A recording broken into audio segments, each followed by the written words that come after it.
بسم الله الرحمن الرحيم، والصلاة والسلام على أشرف المرسلين وعلى آله وصحبه أجمعين. السيد رئيس لجنة المالية والميزانية للمجلس الشعبي الوطني المحترم، السيدة الوزيرة وزيرة العلاقات مع البرلمان، السيدات والسادة النواب المحترمون، أسرة الإعلام، الحضور الكريم، السلام عليكم ورحمة الله تعالى وبركاته. إنه لمن دواعي السرور أن ألتقي بأعضاء لجنة المالية والميزانية الموقرة والسادة نواب مجلس الشعب الوطني لأعرض عليكم مشروع قانون المالية في شقه المتعلق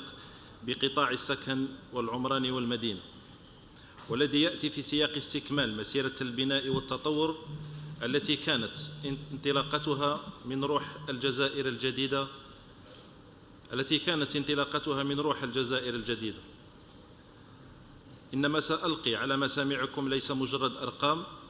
وجداول مالية ستعرض عليكم، ولكنها رؤية طموحة واستراتيجية شاملة على المدى القصير والمتوسط، ضبطت آلياتها سعيا إلى تحقيق تنمية مستدامة ورفاهية اقتصادية واجتماعية لمواطنينا. السيدات الفضليات، السادة الأفاضل، قبل أن أشرع في هذا العرض وجب أن أتوجه بخالص الشكر والتقدير إلى جميع أعضاء المجلس الشعبي الوطني، وعلى رأسهم السيد رئيس المجلس الشعبي الوطني، على الجهود الحثيثة والدور الفعال على المستوى الداخلي والخارجي في مسايرة الإنجازات ودعم مسار التنمية والحرص على تحقيق الأفضل للمواطن، وهو ما سيساهم بشكل مباشر في تنفيذ السياسات الطموحة التي أقرها السيد رئيس الجمهورية والاستمرار في بناء الجزائر الجديدة ضمن روح الجزائر المنتصرة. السيدات الفضليات، السادة الأفاضل، بالرغم من الصعوبات التي واجهتنا خلال الفترة 2020 إلى 24 بداية من الأزمة الصحية، إلا أننا حققنا العديد من الأهداف التي تعكس رؤية السلطات العليا للبلاد في وضع المواطن في قلب الاهتمام، وما توزيع 1.7 مليون وحدة سكنية بمختلف الصيغ على المستوى الوطني، تجسيدا لتعهدات السيد رئيس الجمهورية لهو خير دليل ورقم لا يضاهيه أي بلد آخر. وفي هذا الشأن سترتكز مداخلتي حول المحاور الرئيسية الثلاثة الآتية. أولاً، أهمية الأهداف المحققة من طرف القطاع في الفترة 2020-2024 حصيلة تنفيذ ميزانية سنة 24، وثالثاً، البرنامج المسطر في ميزانية سنة 25. أولاً، أهم الأهداف المحققة من طرف القطاع خلال الفترة 2020-2024. شاهدت هذه الفترة تسجيل برنامج جديد قوامه 1,000,000 وحدة سكنية بمختلف الصيغ، مع تخصيص الاعتمادات الضرورية من أجل تزويدها بالطرق الأولية والثانوية وبالشبكات المختلفة، فضلاً عن تسجيل ما قوامه 931 تجهيز عمومي تمثل التجهيزات المدرسية والمرافق الصحية النسبة الأكبر منها. ومن أجل التكفل بهذا البرنامج الجديد تم رصد اعتمادات مالية معتبرة بمبلغ 2641 مليار دينار كرخصة التزام إجمالية، منها 1617 مليار دينار جزائري موجهة لإنجاز السكن بمختلف الصيغ، أي ما يمثل 60%. أما بالنسبة للاستهلاكات بعنوان نفس الفترة فقدرت بمبلغ 2673 مليار. ويتبين من خلال هذه الأرقام أن الدولة سخرت بموجب قوانين المالية السنوية اعتمادات مالية معتبرة للتكفل بالانشغالات المواطنين، لا سيما في مجال السكن والتجهيزات العمومية المرافقة وأشغال التهيئة والتزويد بمختلف الشبكات، وهو ما نلاحظه في التحسن الملحوظ في معدل شغل السكن الذي يقدر اليوم ب4.18 بعدما كان يقدر ب4.45 في بداية سنة 2020، فضلاً عن توسيع الشريحة العمرية التي أصبحت تستفيد اليوم من السكن بفضل الصيغ السكنية المختلفة. ويمكن تقديم حصيلة البرنامج كما يلي. فيما يخص برنامج السكن، عرفت الفترة ما بين 2020 و2024 تسجيل برنامج سكني جديد معتبر قوامه أكثر من 1,000,000 وحدة سكنية بمختلف الصيغ، وغلاف مالي يقدر ب 1617 مليار كرخصة التزام، و1417 مليار دينار جزائري كاعتمادات دفع موزعة كما يلي: 197,500 وحدة سكنية بصيغة العمومي الإيجاري، 70,000 وحدة سكنية بصيغة الترقوي المدعم، 30,000 وحدة سكنية بصيغة عدل، و508,000 وحدة سكنية في إطار البناء الريفي، 212,301 وحدة سكنية في إطار البناء الذاتي في التجزئات الاجتماعية. من جهة أخرى تم توزيع خلال نفس الفترة 2020-2024 1.7 مليون وحدة سكنية بمختلف الصيغ، 493,923 وحدة سكنية بصيغة الإيجار العمومي، 32,645 وحدة سكنية بصيغة الترقوي المدعم، 522,959 وحدة سكنية بصيغة البيع بالإيجار، و9,436 وحدة سكنية بصيغة الترقوي المدعم، و407,411 وحدة في إطار البناء الريفي، 172,959 وحدة في إطار البناء الذاتي في التجزئات الاجتماعية، و11,137 وحدة بصيغة الترقوي الحر. وقد وزعت التوزيعات عبر السنوات كما يلي: في سنة 2020 200,000 وحدة سكنية، في سنة 21 320,000 وحدة سكنية، في سنة 22 400,000 وحدة سكنية، في سنة 23 330,647 وحدة سكنية، في سنة 2024 449,832 وحدة سكنية. وفي هذا الصدد أعرض عليكم عينة من الولايات التي شاهدت توزيعات حصص معتبرة خلال فترة 2020-2024. فعلى سبيل المثال لا الحصر شاهدت ولاية الجزائر توزيع أزيد من 150,000 وحدة سكنية، بينما شاهدت ولاية سكيكدا توزيع 33,240 وحدة سكنية. أما ولاية غليزان فعرفت توزيع 21,665 وحدة سكنية، بالإضافة إلى ولاية الجلفة التي شاهدت هي الأخرى توزيع 44,745 وحدة سكنية. برنامج التجهيزات العمومية لسنة 2020-2024: يواصل قطاعنا الوزاري إنجاز كل المرافق المبرمجة ضمن البرنامج القطاعي الممركز والبرنامج القطاعي الغير ممركز للتكفل بها من طرف مديريات التجهيزات العمومية والهيئات الموضوعة تحت الوصاية، حيث تم رصد بعنوان البرنامج الممركز خلال الفترة 2024 رخصة التزام بمبلغ إجمالي قدره 648 مليار دينار جزائري لإنجاز برنامج قوامه 931 مرفق عمومي، والذي يعتبر غير كافي مقارنة مع عدد السكنات الموزعة والتي تحتاج إلى مرافق من هذا النوع. من هذا البرنامج تم إطلاق 472 مرفق، 300 مرفق قيد الانطلاق مع تسليم 159 مرفق كحصيلة للفترة تمت بعنوان البرنامج المركزي والغير الممركز. استلام 4,711 مرفق عمومي، منها 683 مرفق عمومي للبرامج الممركزة، والباقي بعنوان البرامج الغير الممركزة لمختلف القطاعات تحت إشراف الهيئات اللامركزية لوزارة السكن والعمران والمدينة. تسليم 146,900 مقعد بيداغوجي، و91,804 سرير للتعليم العالي. تسليم 1,546 مؤسسة تربوية، منها 861 مجمع مدرسي، 416 متوسطة، 269 ثانوية، وكذا 2,666 مرفق دعم مدرسي. في نفس السياق وفي إطار إنجاز مشاريع التجهيزات العمومية الكبرى المحولة للقطاع بقرار من السلطات العليا للبلاد أو المسجلة باسمه، تم بعث وتدارك العديد من المشاريع الهيكلية، منها ما كان متوقف منذ سنوات رغم الاعتمادات التي رصدت له، حيث استكمل القطاع إنجاز ما يلي: استكمال وتدشين جامع الجزائر وكل المرافق التابعة له بما فيها المقر الإداري للجامع الجزائر، استكمال وتدشين المركب الأولمبي ميلود هدفي بوهران الذي كان شاهد على نجاح ألعاب البحر الأبيض المتوسط،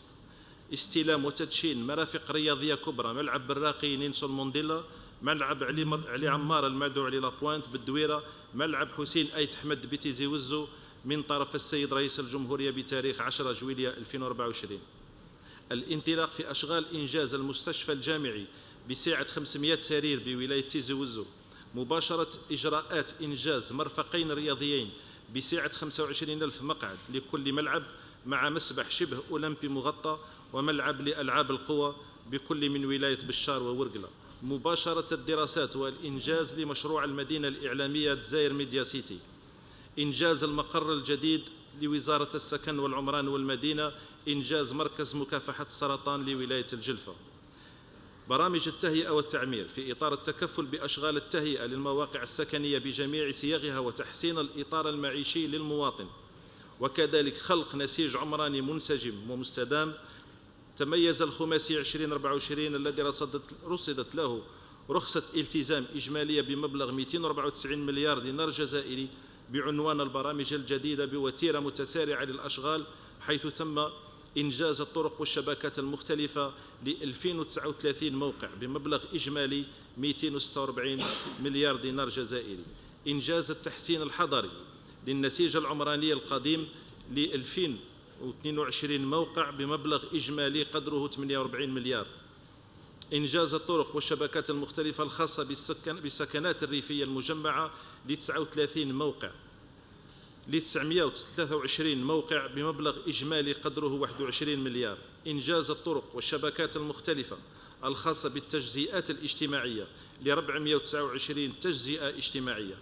بمبلغ إجمالي قدره 19 مليار. دراسات التعمير، أدوات التعمير من أجل التحكم في التوجه العام والسياسة العامة لآدات التعمير والمحافظة على النسيج العمراني واحترامه، تم إنجاز ما يلي: المخططات التوجيه للتهيئة والتعمير لبدو، الانطلاق في 136 دراسة منها 18 سنة 24، الانتهاء من 68 دراسة منها 24 خلال سنة 24. لقد مكنت هذه الدراسات من تحقيق التخطيط حضري منسجم ومستدام، وكذلك توفير الأوعية العقارية لأجل التوسع الحضري وتوطين مختلف البرامج بمساحة تقدر 63,000 هكتار. الأقطاب الحضرية: إنشاء 29 قطب حضري عبر 27 ولاية بمساحة إجمالية مقدرة ب20,895 هكتار. برامج المدن والمدن الجديدة: تعكف دائرتنا الوزارية إلى ترقية سياسة المدينة واستكمال إنجاز المدن الجديدة حسب المعايير الدولية الحديثة، والتي رصد لها خلال الفترة 2024 كبرنامج جديد رخصة التزام إجمالية بمبلغ 80 مليار دينار جزائري. إذ تم في هذا الإطار إنجاز 115 كيلومتر من الطرقات الأولية والثانوية بالمدن الجديدة، الانتهاء من الأشغال التهيئة الأولية والثانوية للمناطق الأولية للمدينتين الجديدتين بوغزور وحسيم سعود، واستلام المؤقت للأشغال، إنجاز ما يقارب 270 كيلومتر من الخطوط الكهربائية الأرضية ذات الضغط المتوسط داخل المدن الجديدة، و66 كيلومتر من قنوات الغاز. تهيئة الأقطاب الاستثمارية على المستوى المدن الجديدة لسيدي عبد الله وبوينان بتكلفة مالية تقدر ب7 مليار دينار جزائري. استكمال إنجاز محطتين لتصفية المياه للصرف الصحي ببوغزول والمنيعة بتكلفة إجمالية تقدر بمبلغ 7 مليار دينار جزائري، واستلام محطة تصفية بحسيم سعود بمبلغ 5 مليار دينار جزائري. استلام مجمعين مائيين بحسيم سعود بطاقة ضخ وتخزين تصل إلى 48 ألف متر مكعب مرتبطة بآبار ارتوازية يصل أعماقها إلى 1780 متر، ومجهزة بمحطتين لتبريد ونزع الأملاح المعدنية بقيمة إجمالية 8.8 مليار. والانتهاء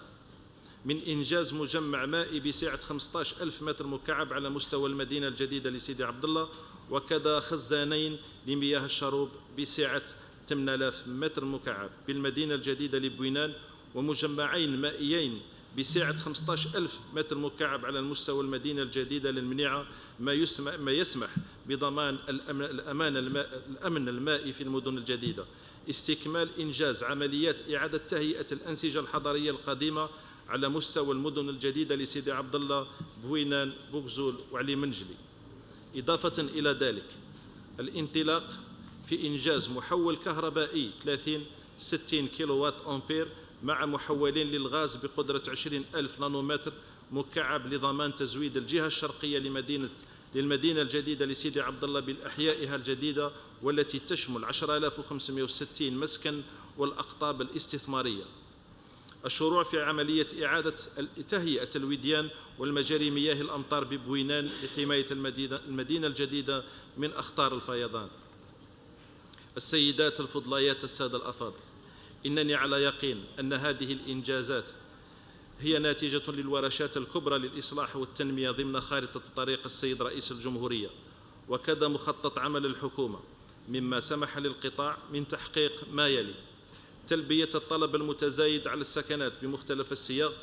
بصفة تدريجية، وكذا القضاء على السكن الهش بنسبة معتبرة، تخفيض نسبة معدل شغل السكن للطول إلى 4.25 نهاية 23، ونطمح للوصول إلى معدل 4.18 في نهاية البرنامج الخماسي سنة 24، وإلى معدل 4.12 بنهاية سنة 25. تحسين الإطار المعيشي للمواطنين وتثبيت السكان الأرياف في مناطقهم، تطوير وسائل الإنجاز الوطنية واستعمال مواد البناء التي أصبحت تنجز محليا، وبلوغ هدف إنشاء سكن 100% جزائري. ساهم قطاع السكن في رفع الناتج الداخلي الخام للBIP من 3.7% في 2019 إلى 4.7% في سنة 2023. تعزيز وإعادة صياغة الجهاز القانوني والتنظيمي المتعلق بالتهيئة والتعمير وسياسة المدينة. توفير الوسائل المناسبة من أجل مكافحة الغش في مجال منح السكنات من خلال تعزيز الإطار الحالي لمنح السكن والرقابة القبلية بتطهير وعصرنة البطاقة الوطنية للسكن وربطها بقاعدة البيانات لأملاك الدولة، وإدراج الرقم الوطني التعريفي لونين ل 8,700,000 مسجل. تعزيز تدابير النجاعة الطاقوية في المباني السكنية وتشجيع استعمال الطاقات المتجددة. تعزيز الترسانة التنظيمية للبناء بإصدار النسخة الجديدة للنظام الجزائري المضاد للزلازل RPA 2024. هذه الوثيقة التقنية التنظيمية من الجيل الأخير والأحدث ارتكزت على منهجيات ومقاربات علمية رقمية تضاهي اللوائح الفنية العالمية. ستساهم لا محالة في تعزيز مقاومة البنايات للزلازل وتحقيق الأهداف الرئيسية المطلوبة والمنشودة، وذلك من خلال الالتزام الصارم بالتدابير والأحكام الواردة فيها من قبل جميع المتدخلين في عمليات البناء وفي جميع مراحلها. وستظل هذه الوثيقة مرجعاً أساسياً لجميع الأطراف المعنية: السهر على تأهيل المدن الجديدة، العمل على إنشاء أقطاب جديدة وتجزئات اجتماعية من أجل تهيئة إقليم أفضل، تكثيف إنشاء المجمعات السكنية للتكفل بطلب الساكنة في ولاية الجنوب والهضاب العليا، التكفل بالمرافق العمومية خاصة على مستوى الأحياء السكنية الجديدة المدمجة الخاصة بالتربية والتعليم، الصحة الجوارية والأمن، المساهمة بفعلية في خلق مناصب شغل باللجوء إلى الكفاءات واليد العاملة الوطنية. في هذا الصدد وفي إطار السياسة العامة لقطاع السكن المدرجة ضمن برنامج عمل الحكومة، فإن قطاعنا الوزاري قام بتحيين واستصدار نصوص تشريعية وتنظيمية من أجل تنظيم أكثر نجاعة لنشاطه، وذلك باستحداث آليات لوضع استراتيجية جديدة لتسيير قطاع السكن تتعلق أساساً إنشاء البنك الوطني للإسكان من خلال تحويل الصندوق الوطني للسكن لمؤسسة بنكية، إنشاء الوكالة الوطنية للعقار الحضري وتنظيمها وسيرها، إنشاء الوكالة الوطنية لإنجاز الاستثمارات في التجهيزات وتحديث مهامها وتنظيمها وسيرها، تحضير عقود التعمير وتسليمها، إعداد دفاتر التعليمات الخاصة بالهوية المعمارية، إصدار النسخة الجديدة للنظام الجزائري المضاد للزلازل وهو وثيقة ملزمة، تسهيل تنفيذ إجراءات مطابقة البنايات وإتمام إنجازها. حصيلة تنفيذ ميزانية سنة 24 فيما يخص برنامج السكن: استهلت سنة 24 ببرنامج سكني باقي للإنجاز إلى غاية 31/12/23 قوامه 813,134 وحدة سكنية بمختلف الصيغ على النحو التالي: 140,238 وحدة سكنية بصيغة العموم الإيجاري، 193,658 وحدة سكنية بصيغة الترقوي المدعم، 94,675 وحدة سكنية بصيغة البيع بالإيجار، 243,893 وحدة سكنية بصيغة السكن الريفي، و140,450 وحدة سكنية بصيغة البناء الذاتي في التجزئات الاجتماعية، 225,000 وحدة بصيغة الترقوي العمومي. كما تميزت سنة 24 بتسجيل برنامج جديد قوامه 460,000 وحدة سكنية بمختلف الصيغ على النحو التالي: 130,000 وحدة سكنية بصيغة العموم الإيجاري، 20,000 وحدة سكنية بصيغة الترقوي المدعم، و30,000 وحدة سكنية بصيغة السكن الريفي، 80,000 وحدة سكنية بصيغة البناء الذاتي في التجزئات الاجتماعية، وبغلاف مالي إجمالي يقدر ب711 مليار دينار جزائري كرخص التزام، منها مبلغ 172 مليار دينار جزائري موجه لإعانات السكن، في حين بلغت الاعتمادات الدافع 313 مليار دينار جزائري. يقدر الاستهلاك المالي للسنة المالية ل 2024 الموقوفة إلى غاية 30 سبتمبر 24 بمبلغ 350 مليار دينار جزائري مقسمة كالآتي: 115 مليار دينار جزائري بالنسبة للعمليات في إطار نفقات الاستثمار لإنجاز السكنات العمومية الإيجارية، 234 مليار دينار جزائري بالنسبة للعمليات في إطار في نفقات التحويلات والمتمثلة في الإعانات للسكن بمختلف الصيغ. وفيما يخص عملية توزيع السكنات لسنة 2024 شاهدت الأخيرة توزيع 449,832 وحدة سكنية. أقول توزيعات السكنات لسنة 24 فشاهدت هذه الأخيرة توزيع 449,832 وحدة سكنية بمختلف الصيغ، وذلك على النحو التالي: 89,035 وحدة سكنية بصيغة العموم الإيجاري، 26,379 وحدة سكنية بصيغة الترقوي المدعم، 95,109 وحدة سكنية بصيغة البيع بالإيجار، و270,000 وحدة سكنية بصيغة الترقوي العمومي، 178,102 وحدة سكنية بصيغة السكن الريفي، 53,616 وحدة سكنية بصيغة البناء الذاتي في التجزئات الاجتماعية، و7,321 وحدة سكنية بصيغة الترقوي الحر.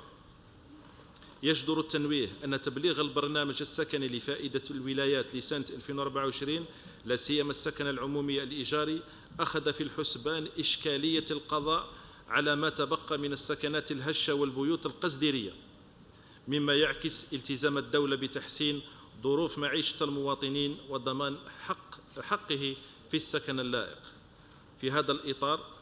وعلى سبيل المثال لا الحصر، استفادت ولاية تيارت من برنامج إضافي يبلغ 1000 وحدة سكنية بصيغة العمومية الإيجاري خصصت للقضاء على السكنات الهشة بحي كرمان، مما مكن من استرجاع وعاء عقاري بمساحة 10 هكتار وجه لإنجاز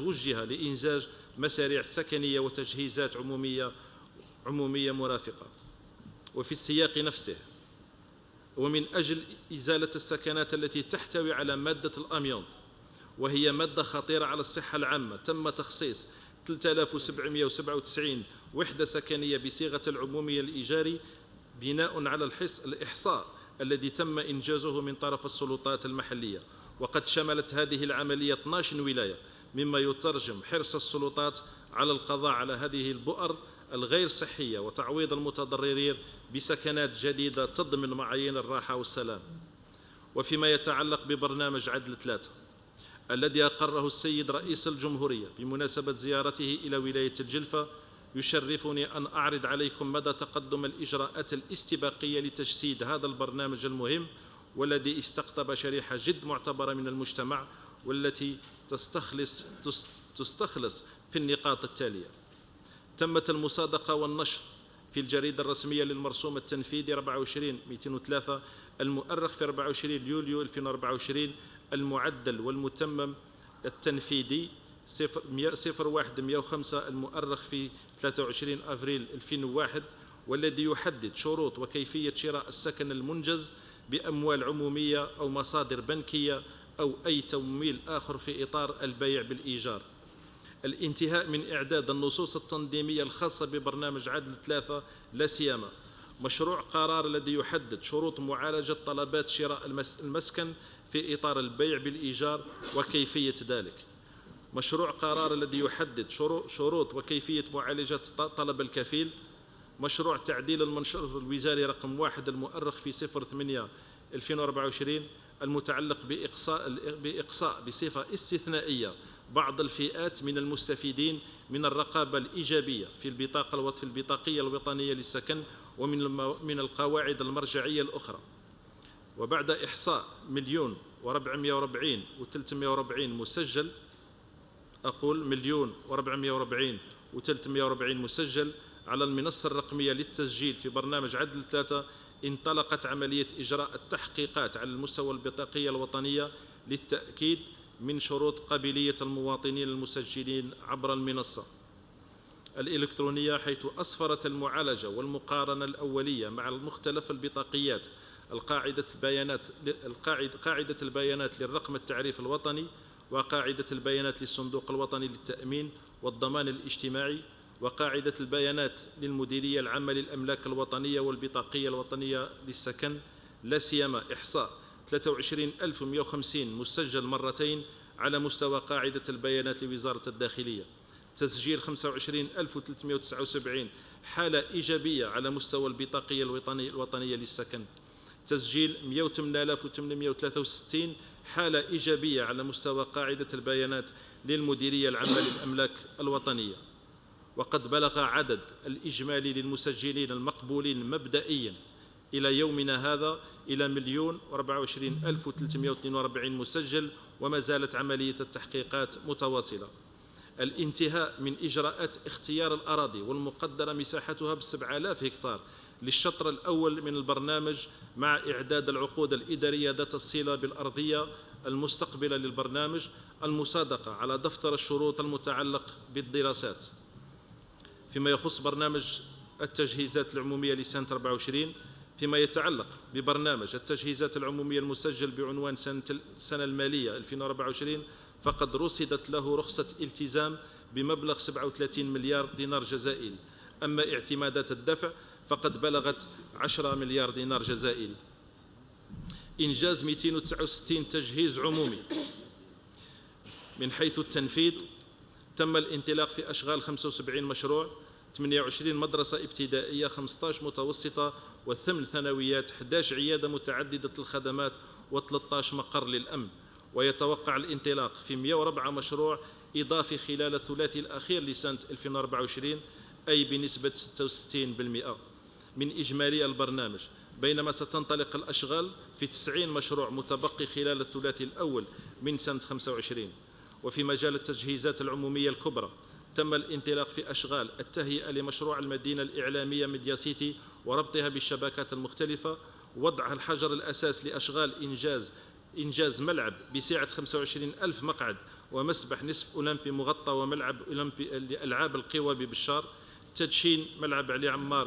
علي عمار بالدويرة وحسين أيت حمد بتيزي وزو، ووضع حجر الأساس لإنجاز مركز استشفائي جامعي بسعة 500 سرير بتيزي وزو. فيما يخص برنامج التعمير والتهيئة، استكمالا لمسيرة التنمية، عرفت سنة 2024 وتيرة معتبرة من حيث رصد الاعتمادات وكذا تنفيذها، حيث تم رصد خلال هذه السنة غلاف مالي قدره 89 مليار دينار جزائري من أجل التكفل بما يلي: إنجاز الطرق والشبكات المختلفة، تم رصد مبلغ مالي قدره 48 مليار دينار جزائري من أجل إنجاز التهيئة داخل وخارج المواقع السكنية، حيث أنجزت الطرقات والأرصفة والإنارة العمومية، وكذا التزويد بالمياه الصالح للشرب والربط بشبكة الصرف الصحي، بالإضافة إلى ربط بشبكات الكهرباء والغاز ل 398 موقع. إنجاز التحسين الحضري للنسيج العمراني القديم، تم رصد مبلغ مالي قدره 21 مليار دينار جزائري من أجل إنجاز أشغال التحسين الحضري من طرق وأرصفة وعمليات تبليط واسعة وإنارات عمومية، وكذا مساحات خضراء للنسيج العمراني الذي يعرف قدما على مستوى بنيته التحتية، حيث تمكنت هذه الأخيرة من إنجاز وتسليم أشغال تحسين الحضري ل 520 موقع. إنجاز الطرق والشبكات المختلفة الخاصة بالسكنات الريفية. تدعيما لمكانة الفضاء الريفي تم رصد مبلغ مالي قدره 7.5 مليار دينار جزائري من أجل إنجاز التهيئة داخل وخارج المواقع السكنية، حيث تم لحد اليوم إنجاز وتسليم أشغال الطرق والأرصفة وكذا التزويد بالماء الصالح للشرب والربط بشبكات الصرف الصحي، بالإضافة إلى الربط بشبكات الكهرباء والغاز ل 234 موقع. إنجاز الطرق والشبكات المختلفة الخاصة بالتشجيعات الاجتماعية، ترقية الوعاء العقاري على مستوى ولاية الجنوب والهضاب العليا، إذ تم رصد مبلغ مالي قدره 12.5 مليار من أجل إنجاز التهيئة داخل وخارج التجزئات الاجتماعية، حيث تم إنجاز وتسليم الأشغال ذات الأولوية والمتمثلة في فتح الطرقات والتزويد بالماء الصالح للشرب والربط بشبكة الصرف الصحي، بالإضافة إلى الربط بشبكة الكهرباء والغاز ل 246 موقع. إنشاء 62925 تجزئة اجتماعية موزعة عبر 30 ولاية، منها 17 ولاية في الجنوب و13 ولاية في الهضاب العليا، على أن يتم التكفل بتهيئتها خلال سنة 25 طبقا للمخرجات الاجتماع الوزاري المشترك المنعقد بتاريخ 17 جويلية 24. دراسات التعمير من أجل التحكم في التوجه العام والسياسة العامة للآداة التعمير والمحافظة على النسيج العمراني واحترامه، فقد تم خلال سنة 2024 ما يلي: المخطط التوجيهي والتعميري لبدو، انطلاق في 18 دراسة والانتهاء من 24 دراسة. ومكنت لنا هذه الدراسات اللجوء إلى تخطيط حضري منسجم ومستدام، وكذا توفير الأوعية العقارية لأجل التوسع الحضري وتوطين مختلف البرامج بمساحة تقدر ب 63 ألف هكتار. مخططات شغل الأراضي لبوز، الانطلاق في 33 دراسة، الانتهاء من 46 دراسة مخطط. الدراسات الجيوتقنية استكمال 14 دراسة. برنامج المدن والمدن الجديدة، الانطلاق في أشغال التهيئة ومختلف الشبكات للتوسع الجنوبي لمدينة علي منجلي طبقا لمخطط شغل الأراضي 13 و14، مما سيسمح بتوطين 10,000 وحدة سكنية والتجهيزات المرافقة لها، حيث تم رصد غلاف مالي ب4.4 مليار دينار جزائري، إضافة إلى تهيئة الفضاءات بمدينة شيحاني بشير حي النحاس سابقا بغلاف مالي 500 مليون دينار جزائري. الانطلاق في أشغال التهيئة والشبكات المختلفة والفضاءات العمومية بمدينة بن مصطفى بن عودة درع الريش، ما سيسمح بتوطين 6,000 وحدة سكنية والتجهيزات المرفقة لها بغلاف مالي يقارب 3 مليار دينار جزائري. استكمال إنجاز عملية إعادة تهيئة الأنسجة الحضرية القائمة على مستوى المدينة الجديدة لسيدي عبد الله الشطر الثاني بغلاف مالي 443 مليون دينار جزائري.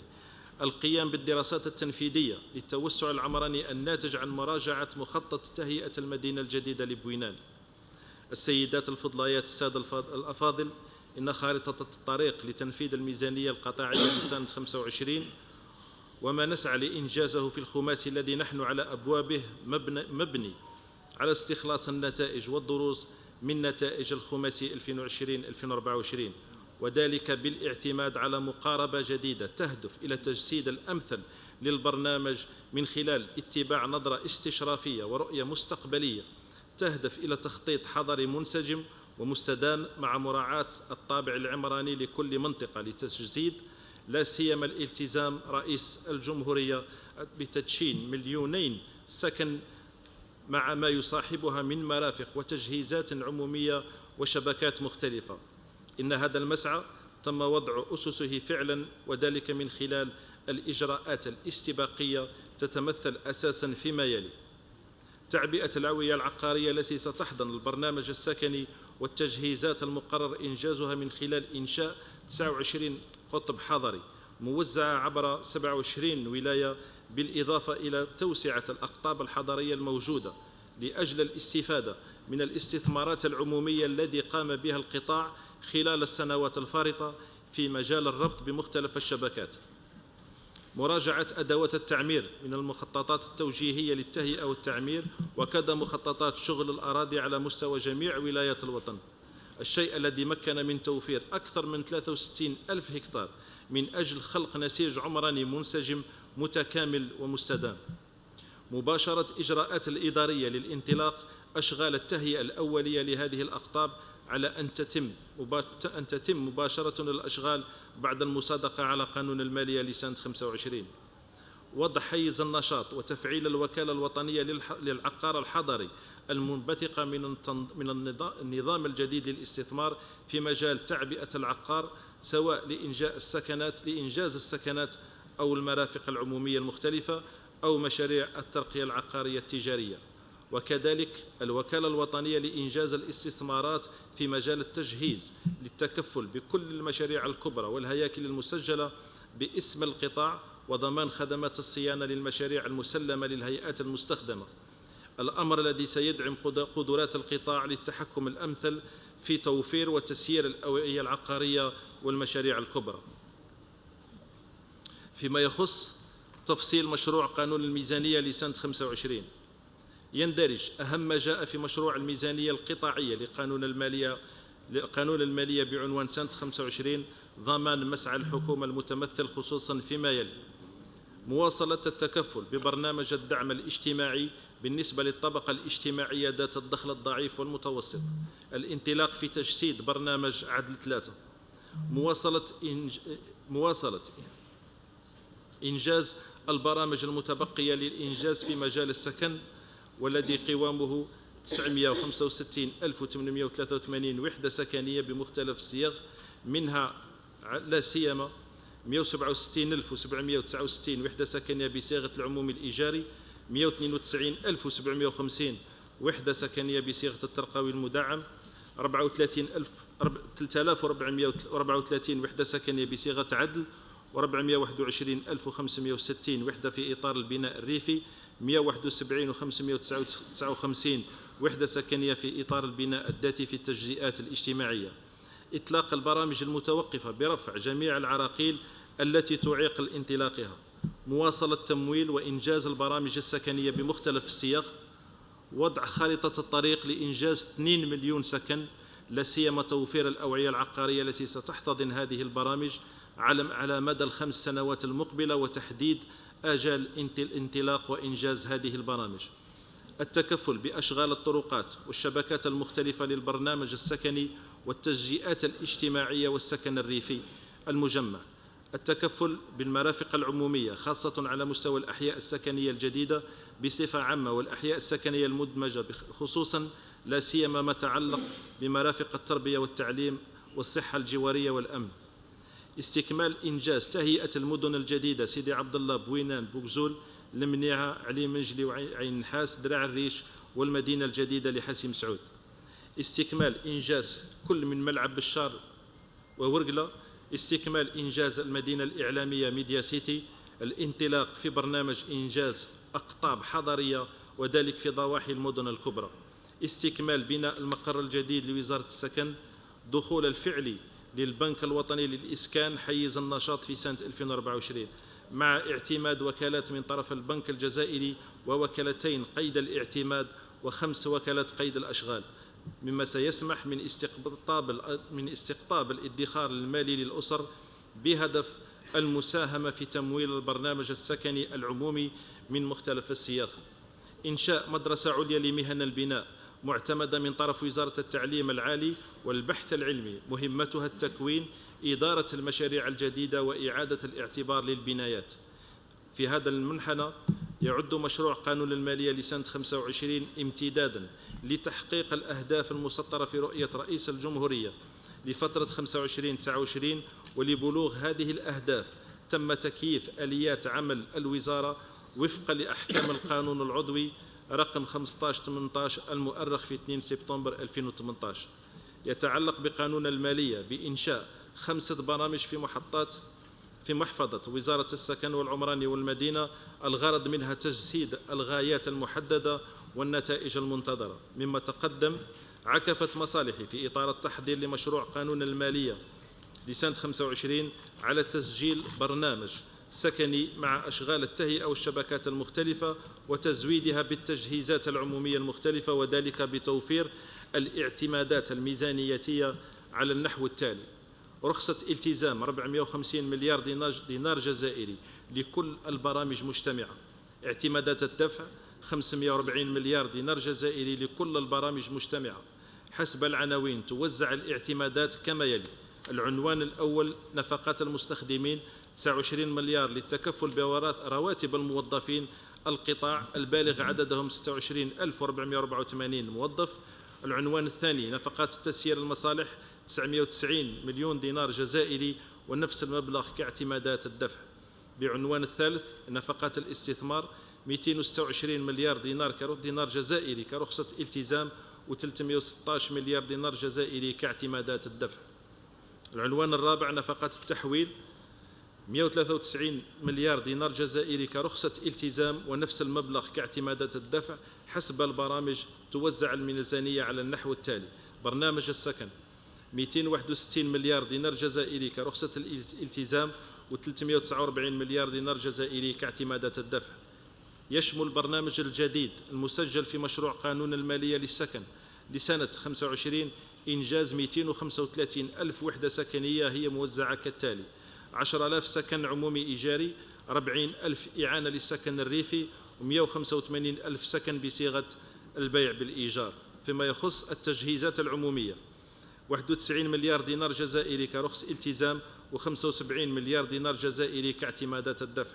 يشمل البرنامج الجديد المسجل في قانون المالية لسنة 25 على 224 مرفق عمومي موزع حسب نوع المرافق كما يلي: بعنوان الدراسات والإنجاز تم تسجيل 125 مدرسة ابتدائية، 59 متوسطة و40 ثانوية. كما عرف مشروع قانون المالية لسنة 25 رصد مبلغ 4 مليار دينار جزائري كرخص التزام و4 مليار دينار جزائري كاعتمادات الدفع لإعادة تقييم العمليات. برنامج التعمير والتهيئة 38 مليار دينار جزائري كرخص التزام و56 مليار دينار جزائري كاعتمادات الدفع. تم رصد 17 مليار دينار جزائري لإنجاز أشغال الطرقات والشبكات المختلفة الأولية والثانوية موجهة للتكفل بالسكن العمومي المزمع تسليمه سنة 2025. تم تخصيص 4 مليار دينار جزائري موجهة للتحسين الحضري للنسيج العمراني القديم، التكفل بأشغال الطرقات والشبكات المختلفة للسكن الريفي المجمع بمبلغ قدره 6 مليار دينار جزائري، التكفل بأشغال الطرقات والشبكات المختلفة للتجزئات الاجتماعية على المستوى الولايات الجنوب وفي الهضاب العليا حيث تم تخصيص 8 مليار دينار جزائري. فيما يخص برنامج المدن والمدن الجديدة 28 مليار دينار جزائري كرخص التزام و29 مليار دينار جزائري كاعتمادات الدفع. رخصة الالتزام المسجلة ضمن مشروع قانون المالية لسنة 25 تقدر ب 28 مليار دينار جزائري موجهة للتكفل ب5 عمليات جديدة، منها 4 عمليات بمبلغ 9 مليار للتكفل بأشغال التهيئة وإنجاز خزان للمياه على مستوى المدينة الجديدة لسيدي عبد الله، وعملية في إطار التعويضات الخاصة بنزع الملكية في بوينان.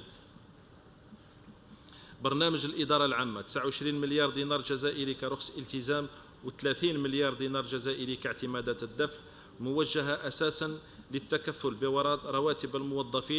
موظفي الإدارة المركزية والمصالح الخارجية. علاوة على ذلك